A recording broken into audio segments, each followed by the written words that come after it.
계속해서 매도가 들어오고 있습니다. 그리고 중간중간에 거래소로 보냈다, 아니면 매도 준비 중이다, 그런 기사들, 그런 온체인 데이터에 겁먹지 마세요, 여러분들. 시장 추세가 상승 추세로 바뀌었고 계속해서 매수세가 붙으면은 시장도 안 내킨다는 거. 자, 미국 소비자 물가 2.7% 올라, 관세 정책 상승 압력 자극. 우리 하우스 예상이 뭐였죠? 제가 미국 CPI 6월달 거 시장에 큰 영향은 안 줄 거다. 그리고 이번에 발표되는 미국의 물가 특징 중에 한 가지가 뭐냐면 트럼프의 관세 영향이 많이 영향을 받았다, 많이 전가가 됐을 거다, 아니면 일부분 됐을 거다. 어떻게 말씀드렸었죠? 일부분 적용이 됐을 거다. 요 얘기 드렸었죠. 월가 예상치보다는 살짝 높게 나오기는 했는데 나쁘지 않다. 괜찮게 나왔다. 자, 미국 국채 30년물 금리 또 5% 넘겨, 한 달여만. 자, 미국의 장기채 금리가 튀었다는 건 어제 CPI가 시장이 좋게 받아들였다, 아니면 나쁘게 받아들였다? 시장이 나쁘게 받아들였다. 물가가 아직 많이 떨어지지 않았구나. 튈 수 있겠구나. 국채금리가 쭉 올라가겠죠. 장기채금리는 보통 물가나 이런 경제, 이런 다양한 데이터 지표들한테 영향을 받기 때문에 어제 물가가 조금 높았다고 시장이 바라보는 겁니다. 자, 트럼프 금리 인하 요구하며 연일 파월 때리기. 파월은 자진감사 요청. 그래도 물가가 쉽사리 올라가지 않았기 때문에 트럼프가 SNS로 뭐라 그러죠? 봐라, 6월달 CPI 안 올라갔지 않냐.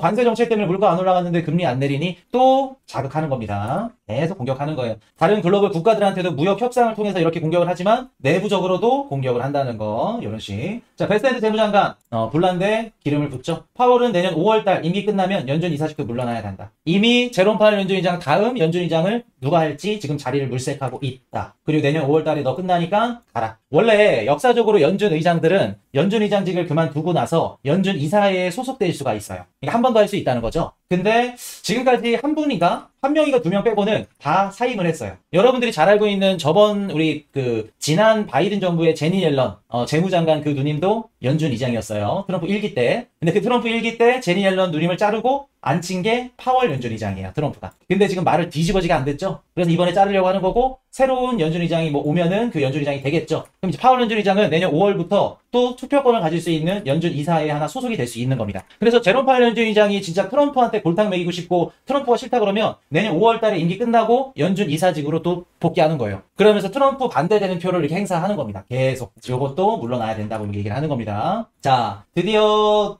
베트남 다음으로 인도네시아 발표됐네요. 인도네시아 관세 32에서 19% 낮춰서 타결. 미국은 0%. 대단합니다. 대단해요. 진짜 트럼프 정부나 트럼프 정책들 하는 거 보면은 대단하다는 말밖에 안 나와요. 야, 그래도 앉은 자리에서 19% 먹는 거 아니에요? 관세를. 오피셜이든 아니든. 진짜 대단합니다. 그냥 흔들면은 나오는 거야. 뭐 예를 들어서 산이나 아니 밀림에서 이렇게 열매를 따먹을 때 열매 나무에 주렁주렁 달린 열매를 이제 밑으로 이제 떨구려고 막 흔들어 보죠. 트럼프도 똑같아. 그냥 흔드는 거야. 유럽도 흔들었다가 인도네시아 흔들었다가 베트남 흔들었다가 흔들면 이제 나오는 거지. 처음에 흔들 때는 왜 이렇게 세게 흔들어? 우리도 보복한다? 라고 하죠. 근데 더 세게 흔들어. 그러면 조금만 기다려봐. 흔들면 흔들수록 나온다. 대단합니다. 인도네시아가 이제 32에서 19% 낮춰서 타결. 미국은 0%. 자, 휴전 안 하면 러시아의 관세 100%. 50일 시한 통보. 푸틴과 트럼프 브로맨스가 깨질랑 말랑하고 있습니다. 사실 러우 전쟁 종전 가능성을 좀 높게 봤거든요. 왜? 푸틴과 트럼프 브로맨스가 좋았기 때문에. 그리고 어찌됐든 간에 러시아랑 우크라이나 같은 경우에는 전쟁 협상을 통해서 이제 종전이 된다 그러면 러시아 측 입장에서도 나쁜 이런 딜은 아니었어요. 근데 한 개, 두 개, 세 개 계속 원하는 게 많다 보니까 트럼프 입장에서도 이젠 못 참는 거죠. 너네 50일 동안 너네 러시아가 우크라이나 계속 공격하지? 50일 동안 시간 줄게. 만약에 너네 그때까지도 종전 안 하고 공격한다? 협상하지 않는다 그러면 관세 100% 때린다. 자, 여기서 중요한 게 있죠? 우리 상반기에 트럼프가 관세 때릴 때 우리 방송에서 어떻게 배웠죠? 트럼프의 관세 정책은 목적이다 아니면 수단이다? 트럼프의 관세 인상 정책은 수단에 가깝다. 너네 전쟁 안 그만둬? 너네 우리 에너지 안 사? 너네 우리 미국 국채 안 사? 너네 우리 땅한테 너네 땅 우리한테 안 줘? 관세 때릴게. 수단에 불과하다. 미국이 목적을 이루기 위한 수단에 불과하다. 이제 수단 본격적으로 들이내죠. 러시아 관세 때리겠다. 무역 흑자를 이루고 있는 것도 아닌데 러시아 관세 때리겠대. 수단이죠. 만약에 목적이었으면 여러분들 지금 상승장 여러분들 생각지도 못해요. 제가 상승장 올 겁니다 라고 말씀도 못 드렸을 거고 뷰를 바꿨어야 될 거예요. 시즌 종료라고. 죄송하지만. 하지만 트럼프의 상반기 관세 정책은 목적이 아니라 수단에 불과했기 때문에 우리의 상승장 시나리오 뷰는 여전히 존재하고 지금 상승장 초입 부분에 들어가 있다. 그걸 말씀을 드립니다. 자, 좋은 것도 있지만 안 좋은 것도 있죠. 일본 국채금리 일제히 상승, 감세 재정 악화 우려타. 자, 볼게요. 일본의 국채금리가 튀고 있습니다. 일본만 튈까요? 독일, 그리고 영국도 튀고 있죠. 자, 여러분들 일본, 영국, 독일 얘네들 장기채 금리가 튀는 이유가 뭐라고 생각하시나요? 뭐 다양한 이유들이 있겠죠. 지금 미국 포함 모든 글로벌 국가들이 금리를 내리고 양적 완화를 하고 있죠. 독일도 헌법을 개헌하면서까지 국방비를 더 증감시키고 있죠. 일본은 뭐 계속하고 있고 영국도 마찬가지고 글로벌 국가들의 양적 완화가 지속되면서 장기금리가 상승세로 전환이 된다. 그리고 물가도 영향을 주겠죠. 그리고 경기도 영향을 줄 거고. 그래서 지금 보시면 미국의 채권 시장이 불안정한 것 같기는 하더라도 일본이나 뭐 독일, 영국도 좋지 않다. 일본은 지금 10년 국채 금리가 1.6까지 갔거든요. 1.59까지. 이게 17년 만에 최고치예요. 근데 이제 이게 왜 그러냐면은 일본 같은 경우는 좀 정치적으로도 영향을 주고 있습니다. 지금 이시바 총리 그 여당이죠. 여당이 이제 자민당인데 자민당이 지금 과반수를 못 얻을 것 같아요. 왜냐면 일본 물가도 올라가고 경기도 안 좋고 당연히 이시바가 속해 있는 자민당 안 뽑겠죠. 근데 야당을 뽑자니 야당이 지금 강조하고 있는 게 뭐냐면 소비세 감세예요. 돈을 적게 줄이겠다는 거죠. 재정 악화가 우려된다. 그로 인해서 지금 국채금리가 튀기 시작을 한 거죠. 그러니까 일본은 지금 문제야. 돈을 많이 찍어도 문제고 적게 찍어도 문제고 일단은 지금은 많이 찍는 게 맞다. 양적 완화 그 스탠스를 유지하는 게 맞다. YCC 정책도 그렇고 왜 경기가 좋아질 때까지는 당연히 풀어야겠죠. 그 이후부터는 점진적으로 조금씩 줄여가야겠죠. 자, 그럼 볼게요 여러분들. 일본의 장기채 금리가 또 튀니까 또 이 얘기 나와. 경제방송에서. 아, 일본 엔캐리 트레이드 청산 나오는 거 아닌가요? 지겹습니다 이제. 비관론자분들 이거 좀 주요 먹거리인가 봐. 안 된다고 말씀을 드렸었죠. 일본의 장기채 금리가 튀더라도 미국의 성장, 미국의 주식이 상승, 미국에서 더 먹을 게 많다 그러면 일본으로 돌아가지 않는다.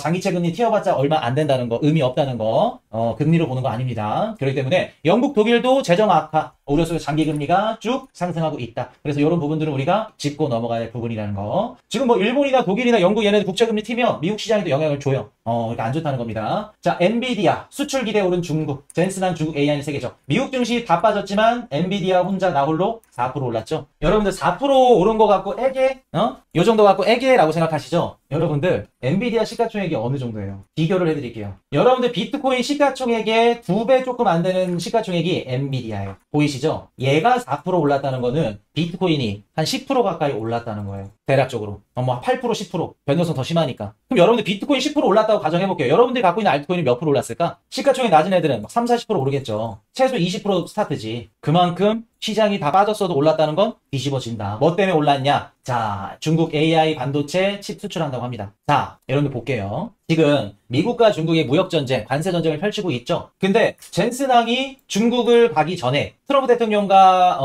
1대1로 만남을 펼쳤고 정부한테 반도체 칩 수출을 허락 맡았다고 합니다. 자, 그럼 볼게요 여러분들. 이게 뭐를 의미할까요? 뭐 트럼프 입장에서는 H20 칩 판매 수출한 거 괜찮다. 이거 어차피 구닥다리 반도체다. 중국한테 해줘도 된다. 그리고 또 루트릭 상부장관 얘기 또 들어봤더니 트럼프 정부가 왜 반도체 칩 수출을 허용을 했냐면 히토류 합의 있죠 이번에? 중국이랑 미국이랑 히토류 합의했잖아요. 히토류 때문에. 그때 히토류 줄 테니까 너네 메모리 반도체 칩 줘. 그렇게 합의를 한 것 같아요. 그래서 수출을 허용했다고 언급을 합니다. 자, 이게 뭐를 의미할까요 여러분들? 뭐를 의미할까? 여러분들이 기사로 접하는 언론으로 접하는 막 미국의 무역전쟁, 관세 인상으로 인해서 물가 상승, CPI 폭탄 가능성이 실질적으로 우리가 까놓고 보면 낮을 수도 있다는 거예요 여러분들. 자, 중국이 히토류를 공급하죠. 트럼프 정부가 히토류를 신경 쓸 이유가 뭘까요? 히토류 공급 안 해주니까 트럼프 대통령이 깨갱하고 시진핑한테 전화를 합니다. 히토류 공급이 왜 중요한 걸까요? 자동차. 그리고 더 나아가서는 전자제품. 여러분 이거 뭐예요? 자동차, 전자제품. 우리 22년도, 23년도에 이거 엄청 많이 봤었는데 미국의 마나임 중고차 지표 기억나세요? 우리 2, 3년 전에 방송에서 이거 엄청 봤죠? 마나임 중고차 지표. 이게 뭐예요 여러분들? 미국의 중고차 관련 지수입니다. 지표예요. 이게 높으면 인플레이션이 높아진다. 그만큼 미국 물가에 가장 큰 영향을 주는 것 중에 한 가지가 뭐다? 중고차, 차량. 여러분 미국에서는 땅덩어리가 넓기 때문에 중고차, 차 없으면 출근을 못해요. 출근을 못해. 우리나라처럼 뭐 대중교통? 그게 안 돼, 미국은. 차가 없으면은요, 출근 못하면 거기 어디에 영향을 주냐면은, 노동시장에 영향을 줘. 그 말은 즉슨 중국에서 히토류 공급이 안 된다는 건, 미국의 물가, 고용지표, 직접적으로 영향을 준다는 거예요. 그럼 트럼프 정부는 히토류랑 반도체 칩을 바꿨다는 건, 지금 뭐를 되게 신경을 많이 쓰고 있다, 지금? 미국 PPI 나왔어요? 한번 보자. 예상치 0.2인데 0.0, 오케이. 여기서 중요한 거는 뭐냐면, PPI가 좋게 나오더라도, 헬스케어 이런 관리 지표들이랑 보험, 포트폴리오 비용 이런 것들을 보셔야 돼요. 그게 낮게 나와야 이번 달 말일에 발표되는 PC 지표 있죠? 근원 PC. 그게 낮게 나올 겁니다. 일단 PPI는 통과. 비트 좋을 겁니다. 미국 주식도 좋을 거예요. 올라가죠? 물가 좋게 나왔다는 겁니다. 올라갑니다. 나쁘지 않다는 거예요. 그리고 더 중요하게 보셔야 될 거는 PPI 중에 상세 지표들. 자, 그럼 보도록 할게요. 다시 돌아와서. 지금 엔비디아 수출, 반도체 칩을 수출했다는 건 트럼프 정부가 뭐를 생각하고 있다? 그냥 대책 없이 물가 오르더라도 무조건 관세 때려. 그게 아니라, 히토리를 그렇게 신경 쓰고, 그러면 자동차, 전자제품, 직접적으로 물가 상승에 영향을 줄 수 있는 이러한 지표들. 그리고 추가로 더 나아가서는 고용 지표까지. 미국 경제에 온천이 되고, 이런 각종 하드 데이터에 신경을 쓰기 시작을 했다. 쓰기 시작을 했다가 아니라 신경 쓰고 있다. 라는 부분을 알 수 있겠죠. 이해되셨나요, 여러분들? 그렇기 때문에 이런 부분들이 중요하다. 그래서 트럼프 정부는 방향성을 확실히 정했다. 그리고 여러분들 봅시다. 엔비디아가 수출을 한다는 거는 엔비디아가 어찌됐든 실적이 높아진다는 거고, 그로 인해서 엔비디아 주가가 오른다는 건데, 엔비디아 주가가 오른다는 게 뭐를 의미할까요? 뭐를 의미할까? 우리 얼마 전에 몇 달 전에 트럼프 대통령이 중동 순방하면서 저희 방송에서 배웠잖아요. 일부러 트럼프 대통령이 젠슨항은 내 친구다 이런 얘기를 쓱 흘리죠. 그게 왜 그런다 그랬어요? 갑자기 젠슨항은 자기 친구래. 중동 순방해가지고 무슨 뜻일까? 나스닥 상승. 그렇죠, 불꽃님. 엔비디아가 나스닥의 대장주죠. 대마불사.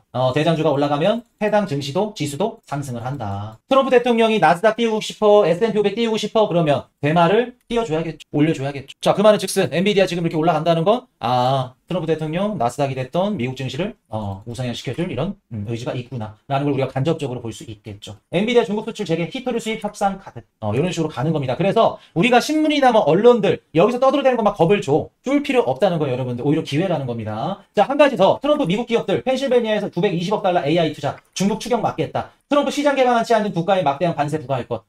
트럼프의 관세 정책은 목적이 아니라 수단이구나. 시장을 개방하라고 하네, 이제. 미국 하원, 암호화폐 법안 본회의 상정 2차 표결 예정. 트럼프 대노. 승질 났어요. 지니어스 법안 통과 안 해줬더니 노발대발 대노. 승질이 났어. 왜 오르는지는 알트 올라요? 올라야지. 자, 트럼프 미국 하원의원들과 내일 중 지니어스 법안 처리 합의. 내일 중에 처리된다 그러고 클래리티 법안은 오늘 중으로 처리될 예정입니다. 그래서 개인적으로 저는 지니어스 법안 처리될 겁니다. 오늘 지니어스 법안이 통과가 되면 어떤 코인들이 상승하고 어떤 코인들이 위험할지 이따가 말씀을 드릴 겁니다. 꼭 방송 시청하세요. 끝까지. 자, 비트코인 단기 급락 가능성 낮다. 기업 ETF 매집 중. 자, 봅시다. 기업과 ETF가 매집 중이라 단기 급락 가능성 낮다? 아니요. 단기 급락 가능성 있어요. 높아요. 높습니다. 대신 예전만큼 하락폭은 안 나올 수는 있겠죠. 그만큼 수요가 받쳐주니까. 그래서 단기적으로 항상 상승장이 여러분들 비트코인 내지 알트코인 5%에서 10% 정도는 기본입니다. 빠졌다 올라가는 거예요. 빠진 만큼 더 올라간다는 거. 이런 식으로 한다는 거. 이해되셨죠? 자, 세계고래 6시간 동안 1억 달러 이더리움 매수. 1억 불 정도 매수를 했는데 좋네요. 계속해서 매수가 들어오고 있습니다. 그리고 중간중간에 뭐 얼마만큼 이더리움을 거래소로 보냈다 아니면 매도 준비 중이다 그런 기사들 그런 온체인 데이터에 겁먹지 마세요, 여러분들. 시장 추세가 상승 추세로 바뀌었고 그리고 계속해서 매수세가 붙으면은 1억 달러, 2억 달러 고래들 이더리움 던지는 거 C도 안 맥혀요. CR도 안 맥힌다는 거. 자, 페이팔 전 CEO 비트마인 지분 일부 인수 이더리움 간접 투자 이더리움에 대한 수요가 계속해서 올라가고 있죠. 여러분 솔직하게 한번 얘기해봅시다. 상반기에 이더리움 가격 막 죽쓸 때 무서워가지고 막 달달 손이 떨리는데 그래도 우리 코인이슈 방송 보면서 이더리움 매수하셨던 분들 지금 어때요? 좀 보답을 받는 것 같아? 좀 행복해졌어요? 마이너스였던 것도 양전하니까 또 기분이 좀 좋아져? 어때요, 여러분들?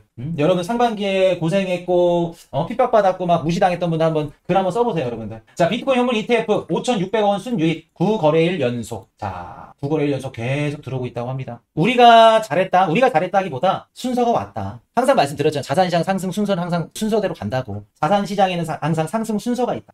그렇게 말씀을 드려왔었죠. 자, 비트코인 현물 ETF 계속 들어오고 있고 샤프링크 4억 달러 조달. 이더리움 매입에 사용한다고 합니다. 어느새 샤프링크가 뭐 이더리움을 가장 많이 갖고 있나 지금? 아마 1등인가 그럴 것 같은데. 이더리움 재단 다음인가? 무튼 많이 갖고 있을 겁니다. 샤프링크도 지금 잘 나가죠. 뒤집어집니다. 알트코인 시즌 지수 38, 전일 대비 7포인트. 알트장이 지금 무섭게 계속해서 가고 있다는 거 말씀을 드리고. 자, 켄터 피자럴드 블록스트림 CEO 40억 달러 규모 스펙 합병 추진. 자, 요것도 우리 배웠던 거죠, 작년에. 올해 상반기부터 어떤 것들이 나올 수 있다? 바이든 정부 때 보지 못했던 M&A, 그리고 뭐 스펙 뭐 상장, 그리고 뭐 인수 합병, IPO 상장, 금융시장에 자본이 활발하게 돌면서 이러한 유동성들이 나올 수 있다. 보이시는 거죠. 여러분들 미국 주식 비트코인 상승에 얘네들도 영향을 주는 겁니다. 자본시장이 활발하다는 거. 자, 시티그룹 CEO 스테이블코인 발행 검토. 시티그룹도 달려가야겠죠. 미국 탑4 안에 들어가는 은행인데 당연히 스테이블코인 발행해야겠죠. 너도 나도 뛰어들 겁니다. 너도 나도 뛰어들 거예요. 자, 이더리움 도미넌스 10% 회복, 구조적 강세 본격화. 자, 이더리움 이더리움 도미넌스가 많이 올라왔네요. 최저치 쭉 떨어졌다가 또 많이 올라왔어요. 그래서 이더리움 기대하시기 좋다는 거. 올해 초 이더리움 크게 물렸을 때 쿠슈님 말 들으면서 꾸준히 몰타서 지금은 크게 이득 보고 있습니다. 진짜 감사합니다. 하셨어요. 자, 비트코인 ETF 플로우 테이블 보도록 하겠습니다. 비트코인 유입량은 좀 많았다가 살짝 떨어졌네요. 그래도 괜찮다. 많다. 요거 비트코인에 유입되는 양이 이더리움으로 갔을 것 같은데 이더리움 좋네요. 2억 불, 2억 5천만 불, 2억 불, 3억 8천만 불. 너무나도 좋다는 거. 이더리움 유입량. 이렇게 보시면 된다는 거. 자, 일정 한번 짚어드릴게요. 7월 16일 미국 PPI 좋게 나왔네요. 그리고 17일날 유로존 CPI, 그리고 소매 판매 발표되고요. 신규 실업 청구 건수 발표됩니다. 그리고 일본 금리 결정 발표되고요. 요때 가능성이 있죠. 근데 최근에 국채 금리가 좀 많이 올라가서 금리를 올릴 수 있을까? 아마 그냥 스킵하지 않을까? 라는 말씀 드리고 30일날 GDP 좋게 나올 겁니다. 아마 한 2% 중후반? 진짜 잘 나오면 3%? 3% 나오면 대박인데 그렇게 보여집니다. GDP. 연준 금리 결정 있죠? 여러분들 일단은 금리 결정 말씀드리기 전에 PC 지표 발표되죠? 이것도 중요해요. 오늘 PPI가 좋게 나왔고 제가 지금 상세 지표를 못 봐서 말씀을 못 드리겠는데 금요일날 우리 멤버십 방송하죠? 그때 PPI 얘기 드릴게요. 만약에 PPI에서 PC 지표에 들어가는 이 다양한 지표들이 좋게 나왔다 그러면 이것도 좋게 나올 거예요. 그리고 이게 연준 금리 결정에도 반영이 될 겁니다. 그래서 만약에 7월달 금리 저는 인하 가능성도 열어두고 있어요. 낮지만 충분히 가능하다는 거. 지금 시장은 9월달로 보고 있는데 저는 7월도 가능하다. 왜 가능한지는 오늘 멤버십 방송 보시면 이해가 되실 거예요. 그래서 연준 금리 결정 7월달도 가능하고 만약에 인하를 하지 않더라도 이때 우리가 보셔야 될 거 긴축 종료 가능성 플러스 9월달 금리 인하 가능성 언급해주는 거. 가이던스를 주는 겁니다. 9월달 금리 인하 내릴 수도 있어요. 이런 가이던스를 주면 7월 31일부터 채권 시장에는 선반영된다. 금리 인하가. 그렇게 보시면 되겠습니다. 자, 비농고용지수 실업률 중요하죠. 8월 1일날 발표되네요. 고용지표 봅시다. 고용지표 살짝 둔화되는 게 가장 베스트 시나리오다. 자, 2분기 어닝 시즌 개막했고요. JP모건이나 웰스파고, 시티은행 얘네들 금융주들 말씀드린 대로 좋게 나왔습니다. 금융주들은 제가 멤버십 방송에서 제가 몇 주 전에 말씀을 드렸었죠. 좋게 나왔죠. 7월 15일부터 2분기 시작 실적 발표기 때문에 어제부터 본격적으로 발표할 겁니다. 그래서 이번 실적 발표 굉장히 중요하다는 거 말씀을 드리고